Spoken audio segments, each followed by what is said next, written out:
Comment je m'organise pour travailler sur mes projets? Je peux déjà vous expliquer comment je faisais avant. Avant, je me lançais sur un projet sans anticiper, sans rien préparer. En fait, c'était vachement limité comme méthode de travail, parce que j'attendais le dernier moment pour m'y mettre, ce qui était vraiment désastreux. Parce qu'à court terme, ça limitait la qualité de mes projets, parce que je bossais pas assez, et je bossais dans des mauvaises conditions.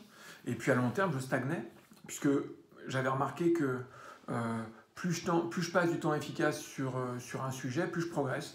Donc là, je passais très peu de temps efficace sur un projet, donc sur le long terme, je ne progressais pas. La deuxième chose qui était compliquée, c'était que psychologiquement, ça avait une application assez forte, parce que je culpabilisais. Je voyais que j'avais pas assez de courage pour m'y mettre, parce que j'étais conscient aussi que je travaillais pas assez. Et puis une fois que j'avais envoyé mon projet, je savais que je m'étais pas donné tous les moyens pour y arriver. Donc au final, j'étais vachement anxieux. J'ai déjà dit, mais je le répète ici, parce que c'est à ce moment-là que j'ai compris justement que je créais avec mes émotions. Que c'était vraiment mon carburant.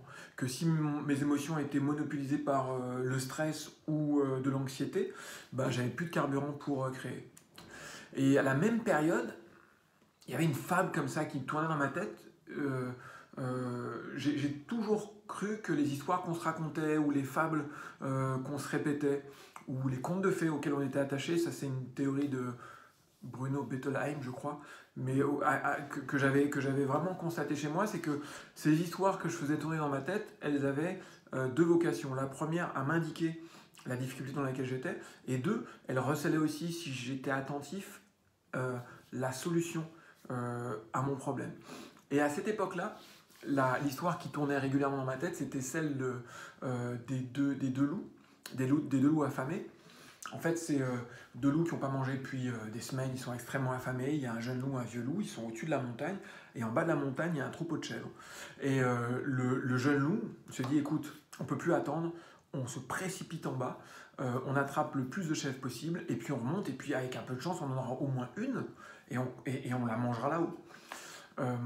Le vieux loup se dit, non, meilleure idée.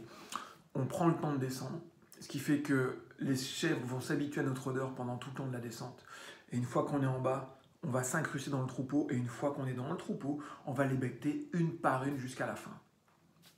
Alors, la morale de cette histoire, c'est pas pour m'apprendre à chasser les chèvres, hein, on a bien compris. Et au début, je pensais que c'était quelque chose qui m'apprenait à être patient. Et en fait, comme je répétais en même temps cette fable dans ma tête à cette période-là, je me suis demandé si c'était pas autre chose. Et je me suis demandé si, justement, comme le jeune loup, mon plan, c'était de ne pas avoir de plan, en fait. Mon plan, c'est pas de plan. Et effectivement, c'est ça qui rendait l'avancée de mes projets, en tout cas, extrêmement compliqué. Donc l'hypothèse que j'ai eue au début, à ce moment-là, c'était de me dire, peut-être qu'il me faut un plan. Ok, comment je peux faire? Comment je peux créer ce plan qui peut s'adapter à ma façon de faire, à là où j'en suis? Et donc j'ai bouquiné, je me suis renseigné, et puis je suis revenu avec un truc qui me correspondait, qui était, ok, peut-être commencer à séquencer ce grand projet en plusieurs petites étapes, et aller au bout de chaque étape. Comme si on plantait un drapeau. Voilà, j'ai fini ça, bim, étape 1, étape 2. C'est quelque chose qui me parlait beaucoup. Je vais rentrer dans les détails après, mais je reste un petit peu en théorie 2 secondes avec vous. C'était effectivement quelque chose qui me parlait. Donc, des petites étapes. Ensuite, donc, il a fallu que j'apprenne plusieurs choses. Au début, il a fallu que j'apprenne à séquencer mes projets. Et ensuite, il a fallu que j'anticipe le temps que je pourrais passer sur ces projets, en tout cas sur ces étapes. Et ensuite, il a fallu que je trouve une façon de m'organiser. Donc ce que j'ai fait, c'est que j'ai pris mon organiseur, mon agenda électronique, sur mon ordi, et j'ai créé des petites cellules, étape 1, tant de temps, étape 2, tant de temps, jusqu'à la fin du projet. On va revenir sur étape 1, étape 2, parce que je les nommais, mais on va revenir là-dessus après. Donc toutes mes étapes étaient visualisables, et elles étaient toutes chronométrables. En tout cas, j'avais affecté une durée à passer sur chacune de ces étapes. Donc en fait, je ne faisais pas de to-do list. Je m'imposais un créneau horaire dans lequel j'avais rendez-vous et il fallait que je respecte ce rendez-vous. Alors, la première chose à laquelle j'étais confronté, c'est que c'était difficile pour moi de pouvoir anticiper parfaitement le temps que je passerais pour chaque étape. L'avantage, c'est qu'on progresse en travaillant. Et très rapidement, j'ai su de plus en plus combien de temps, avec précision, combien de temps je pouvais passer pour chaque étape. La deuxième chose aussi à laquelle j'étais confronté, c'est que j'avais tendance à, dès que j'avais un rendez-vous, décaler ce rendez-vous. Ce qui n'était pas trop grave, parce que, en fait, l'important, c'était que le boulot soit fait. Et c'était pas trop grave parce que je visualisais parfaitement le temps qui me restait pour faire les étapes. Donc, soit j'avais encore le temps et je décalais, et j'avais pas le temps, mais je me forçais à le faire. Ce qui fait que petit à petit, j'ai installé une routine de travail et j'ai appris à mieux me connaître et connaître le temps que je passais pour chaque chose. Au final, ce qui avait de bien, c'est que j'ai été de plus en plus efficace, j'ai pris de moins en moins de temps pour travailler chaque étape et de moins en moins de temps pour de plus en plus d'efficacité, ce qui était plutôt bien. Ok, comment ça se passe par exemple pour le dessin? Alors, je dois rendre une illustration. On va prendre le cas le plus basique. Je sais qu'avec le temps, je sais de quelles étapes j'ai besoin pour rendre mon illustration. Déjà, une recherche d'idées. 2, une documentation pour alimenter cette idée. Rechercher des images, des photos. 3, faire différents croquis pour pouvoir comparer ces idées ou permettre au client de comparer ces idées. 4, crayonner l'idée qui est sélectionnée. Et 5, finaliser, c'est-à-dire ancrer et coloriser l'image finale. Et donc j'ai mes 5 étapes. Et au début, il fallait que j'essaie d'estimer à la louche combien de temps je prenais pour chaque étape.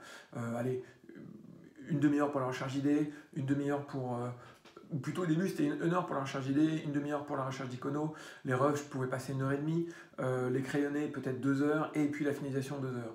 Mais au moins, je savais, et je posais ça sur mon agenda, et je savais précisément ce que j'avais à faire, quand, combien de temps ça durait. Et si j'avais un impératif au moment où j'avais décidé de travailler une étape, je pouvais la décaler, ou en tout cas voir, arbitrer qu'est-ce qui était plus important. Est-ce que c'était l'impératif qui était plus important ou le fait de travailler sur cette étape-là?